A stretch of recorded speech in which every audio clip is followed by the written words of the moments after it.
Bismillahirrahmanirrahim. Assalamualaikum warahmatullahi wabarakatuh. Salam sejahtera untuk kita semua. Raditu billahi robba wa bil islami dina wa bi Muhammadin nabiyya wa rasulah wa ba'd.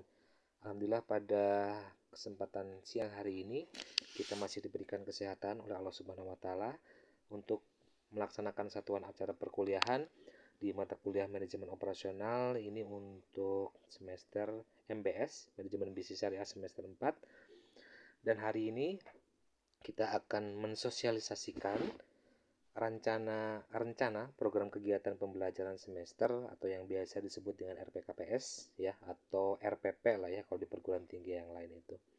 Sebelum menyampaikan RPKPS ini, saya akan menyampaikan permohonan maaf karena belum bisa masuk di kelas dikarenakan dalam keadaan recovery ya. Bapak sedang recovery, sudah sakit 5 hari dan sekarang mudah-mudahan masih proses penyembuhan dan mudah-mudahan bisa melanjutkan aktivitas besok ataupun di hari-hari berikutnya ya. Karena hari ini memang banyak yang pada sakit ya, di sini juga lagi musim DBD, jadi memang secara imun harus benar-benar dalam kondisi fit. Mudah-mudahan kalian semua, kita semua dalam keadaan sehat walafiat ya, dijaga kesehatannya. Nah, untuk hari ini di mata kuliah manajemen operasional seperti biasa, hal ini sifatnya wajib untuk seluruh dosen untuk menyampaikan sosialisasi RPKPS karena ini berkaitan dengan kontrak pembelajaran selama 1 semester ya, 16 kali pertemuan ya, dikurangi 2 pertemuan yaitu ujian tengah semester dan ujian akhir semester. Nah, untuk model RPKPS ini sebenarnya IAID ini sering mengalami perubahan ya, dari outcome based education sekarang udah mulai RPKPS model CPMK gitu ya, kayak model luaran seperti menduplikat dari perguruan tinggi ternama seperti Universitas Gadjah Mada, karena Bapak pembina sebagai dosen budaya UGM, jadi beliau mengaplikasikan sebuah metode yang ada di UGM diaplikasikan untuk secara beberapa persennya dari UGM diterapkan di IAID. Jadi mudah-mudahan ini bisa teraplikasi dengan baik, dan alhamdulillah kita kemarin 12 Februari gitu ya sudah berubah bentuk menjadi Universitas Islam Darussalam. Jadi mudah-mudahan dengan berubah bentuk dari institut menjadi universitas ini menjadi perguruan tinggi yang tentunya perguruan tinggi yang menjadi role model perguruan tinggi yang lainnya ya. Hari ini kita akan membahas tentang CPL ya, capaian pembelajaran program studi yang dibebankan pada mata kuliah. Jadi ini ada poin ya, ada 1A, 1B, 1C, 1D dan 1E. 1, 2, 3 dan 4 ini adalah sesuai dengan KKNI ataupun SNDikti ya. Jadi 1 itu meliputi sikap, kemudian 2 meliputi pengetahuan, 3 meliputi keterampilan umum, dan keempat meliputi keterampilan khusus. Jadi selama 16 pertemuan itu, jadi poin-poin ini, narasi ini harus sesuai dengan, artinya bukan harus sesuai tapi mencerminkan ya. Misalkan 1A, poin 1A itu adalah menjunjung tinggi nilai kemanusiaan dalam menjalankan tugas berdasarkan agama, moral dan etika. Itu sudah sesuai dengan narasi SNDikti-nya. Nah, kemudian menghargai keanekaragaman budaya, pandangan, agama dan kepercayaan serta pendapat orang lain. Kita sebagai orang Islam tentunya harus bisa respect, bisa saling menghormati, menghargai terhadap agama yang lain, ataupun kita yang di Nusantara ini dengan berbagai macam budaya berbeda-beda, suku, ras gitu ya. Jadi diharapkan kita bisa menghargai budaya. Nah, ini dari aspek satunya, sikapnya. Ya, kemudian yang 2A-nya itu menguasai kalian, berarti kalian harus bisa menguasai mekanisme dari pola ataupun alur kegiatan industri secara komprehensif. Ini nanti ada di topik pembahasannya. 2 ini meliputi pengetahuan, ya. Yang 1 tadi meliputi sikap dan 2 ini meliputi pengetahuan. Kemudian yang 2B-nya, kalian diharapkan bisa menguasai metode-metode kajian strategi operasi di era globalisasi yang komprehensif dan mutakhir. Ya, jadi nanti bisa referensinya bisa tidak mencakup hanya satu buku saja, tapi nanti kalian bisa melihat dari referensi terkait dengan bidang kajian strategi operasi ataupun di ruang baca virtual lainnya. Kemudian 2C-nya menguasai teori-teori serta memahami lingkungan kerja di perusahaan. Ya, jadi kaitannya dengan pengetahuan itu penting. Sebelum mengaplikasikan ilmu itu kan berarti prosesnya kalian harus tahu konseptualnya, teori-teorinya. Kemudian yang tiga itu meliputi keterampilan umum. Ya, di mana di sini ada 3A, 3B, 3C, 3D. Ya, mampu menyelesaikan berbagai permasalahan global yang terjadi serta urgensi manajemen operasional di era society 5.0. Ya, kemudian mampu melakukan penelitian ilmiah di bidang marketing secara komprehensif. Itu untuk keterampilan umum. Ini penting ya. Kalian bisa melakukan kritik atau penilaian terhadap era di globalisasi secara komprehensif, karena yang sering yang paling menarik ya hari ini memang terkait dengan strategi-strategi operasional, bagaimana kita melihat sebuah pola kegiatan manufaktur ya. Jadi perusahaan-perusahaan yang menggunakan mesin-mesin gitu ya. Seperti perusahaan-perusahaan yang seperti di Eiger, kemudian perusahaan Soka, kaos kaki, mereka sudah menggunakan alat-alat produksi yang canggih. Kemudian yang empat ini meliputi keterampilan khusus. Jadi di mana kalian harus mampu menerapkan pemikiran logis, kritis, kemudian sistematis dan kreatif melalui pemikiran ilmiah lewat penelitian bidang marketing dan penelitian interdisipliner. Jadi fungsi mahasiswa itu tidak hanya membaca saja, jadi menerima perkuliahan teori di bangku kuliah, tetapi bagaimana mahasiswa itu bisa fokus kepada student center learning. Jadi pembelajaran itu tidak terfokus hanya kepada dosen saja, tapi mempunyai pemikiran yang bisa sistematis, artinya bisa membangun.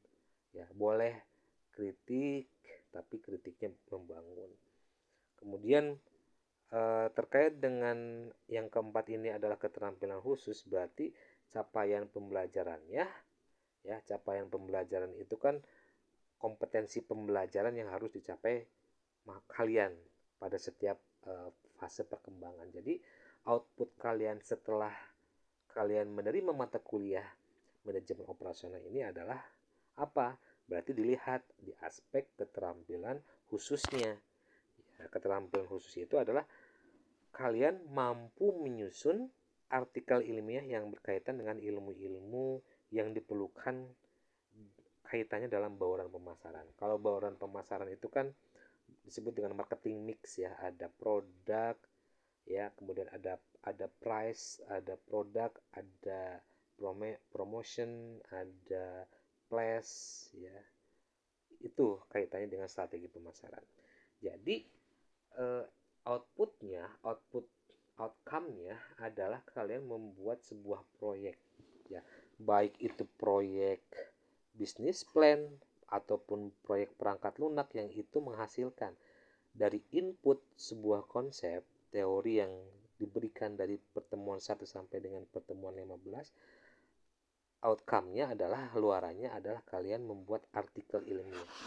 Bisa artikel ilmiah, bisa kalian penelitian ya, bisa meneliti strategi ataupun bauran pemasaran di sebuah perusahaan ya, ataupun kalian bisa meneliti ataupun membuat perangkat lunak, bisnis plan, itu bagian daripada proyek Ya, itu CPMK-nya. Kemudian deskripsi mata kuliah dari manajemen operasional ini, MO ini mempelajari aktivitas yang sangat berpengaruh terhadap produktivitas pada bidang manufaktur maupun jasa.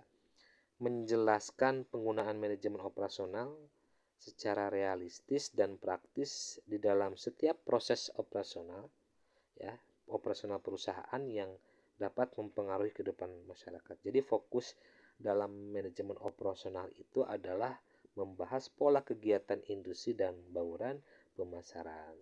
Jadi nanti juga kalian akan dipahamkan tentang pola kegiatan industri yang kalau digambarkan secara gambaran tabelnya itu berputar kayak siklus, ya, siklus di atas ada di bawah, berputar terus, dan itu akan selamanya di sebuah perusahaan manufaktur pun jasa itu pola kegiatan itu akan berputar terus menerus, ya. Kemudian untuk tujuan pembelajaran di mata kuliah manajemen operasional itu, ya, diharapkan kalian mampu memahami tentang teori-teorinya, konsep-konsep manajemen operasional, kemudian kalian tahu peralatan-peralatan manajemen operasional, ya, karena kan kita nanti harusnya, ya, di mata kuliah ini kita bisa field trip, ya, tadi melihat pola kegiatan industri di sebuah perusahaan ataupun UMKM yang kaitannya ini sudah menggunakan mencetaknya itu dengan mesin, ya. Nanti silahkan kalian rembukan dengan teman untuk field tripnya kita bisa kemana agar kita bisa mengetahui peralatan-peralatan kaitannya dalam mata kuliah manajemen operasi ini, ya. Kemudian diharapkan kalian juga mampu menjelaskan tentang 10 keputusan manajemen operasional atau 10 decision, ya. Biasanya 10 decision itu tuh. Kemudian kalian mampu memahami dan menjelaskan tentang PERT dan pengendalian mutu. Kalau PERT ini kaitannya dengan manajemen proyek, ya. PERT itu singkatan dari Project Evaluation Review Technique. Jadi mereview proyek yang sudah siap dan berkembang, dan nanti bagaimana cara mengendalikan dan mengevaluasinya itu menggunakan khusus ada alatnya. Kemudian mampu memahami dan menjelaskan tentang marketing mix, ya, bauran pemasaran tadi yang ada place, ada produk, ada price, kemudian ada promotion, ya, ada yang lainnya, ada banyak, ya. Nanti kita bahas di pertemuan yang kedua. Kemudian untuk topik dan substansi pembelajaran, ya, ada 16 pertemuan, ya. Jadi untuk materi itu sampai pertemuan ke-14 berbicara tentang work breakdown structure. Ya, kita memahami work breakdown structure-nya nggak usah dalam-dalam, ya, karena nanti dibahas lagi work breakdown structure ini di dalam mata kuliah manajemen proyek. Jadi kini kita hanya sebatas memahami ruang lingkupnya saja. Berarti materi sampai 14, nanti 15-nya kuis dan 16-nya ujian akhir semester, ya. Nanti kita juga lebih pembelajarannya lebih berpusat pada kegiatan student center learning, artinya berpusat pada keaktifan kelas, ya. Jadi nanti kita banyak diskusi, presentasi, nanti dimulai di pertemuan ketiga dengan topik konsep dasar manajemen operasi, nanti disampaikan oleh kelompok yang pertama. Jadi kita lebih banyak diskusi karena tugas dosen, ya, tidak hanya terus-menerus saya menyampaikan materi, ya, karena secara konsep boleh materi tapi tidak banyak materi yang disampaikan, hanya cukup 30 menitan saja, tapi kita lebih membahas studi kasus yang ada di luar sana, ya. Nanti saya akan sampaikan di grup, ya, untuk kelompok-kelompoknya. Nah, yang tadi saya sampaikan, kegiatan pembelajaran ini lebih kepada pendekatan student center learning. Pembelajaran berpusat pada mahasiswa. Mahasiswa didorong untuk aktif, ya, berarti aktif kalian ketika nilai individu keluar berarti dilihat dari keaktifan kelasnya. Kalian bertanya, kalian memberikan jawaban, tanggapan, ataupun hal lain, itu termasuk nilai individu. Jadi nilai individu tidak, untuk saya tidak membuat resume makalah ya, tapi lebih kepada partisipasi aktif di kelas.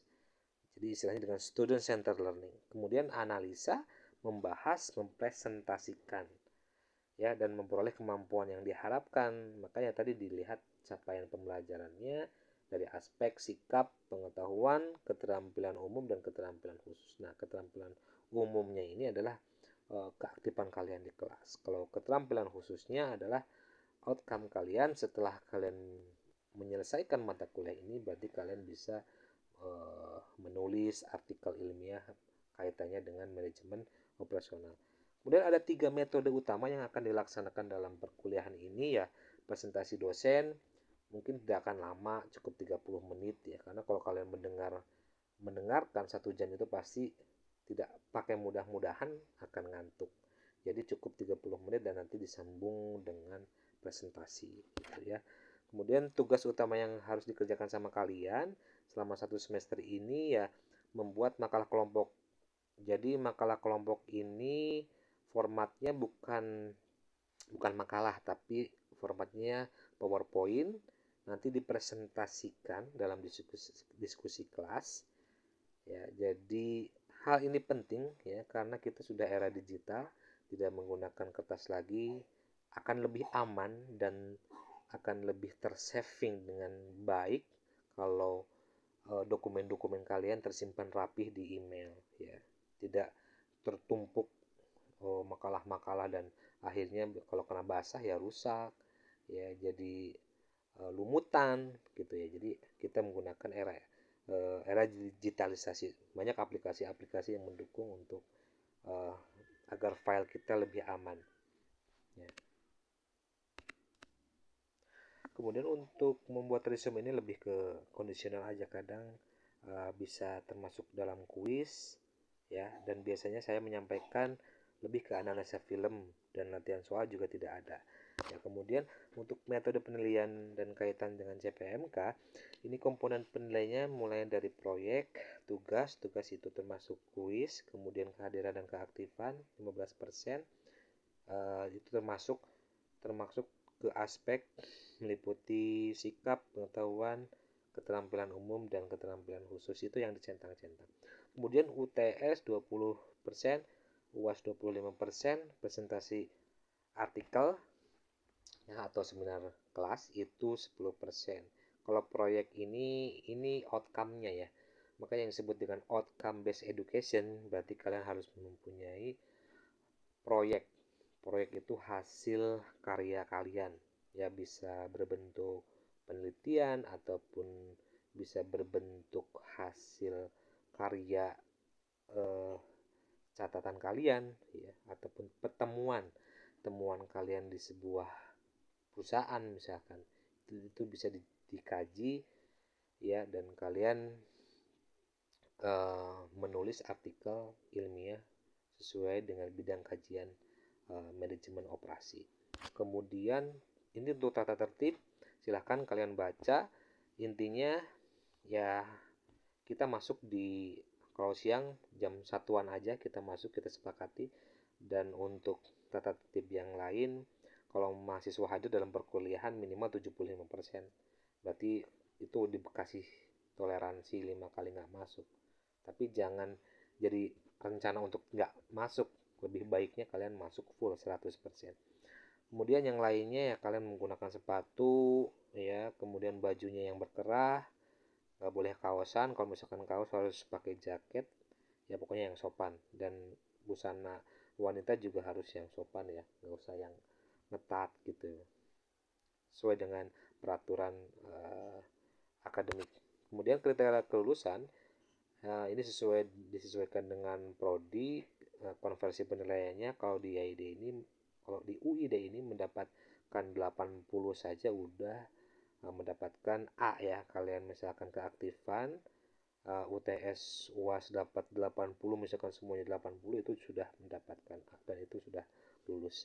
Kemudian sumber referensinya bisa dilihat dari website, jurnal, atau ruang baca virtual. Jadi tidak terpaku kepada satu buku yang harus kalian baca, agar lebih wawasan Anda luas dan berkembang. Jadi secara referensi bisa dilihat dari mana saja. Baik, mungkin itu saja yang bisa saya sampaikan. Mohon maaf, mudah-mudahan bisa diterima dengan baik. Hasbunallah wa ni'mal wakil. Wassalamualaikum warahmatullahi wabarakatuh.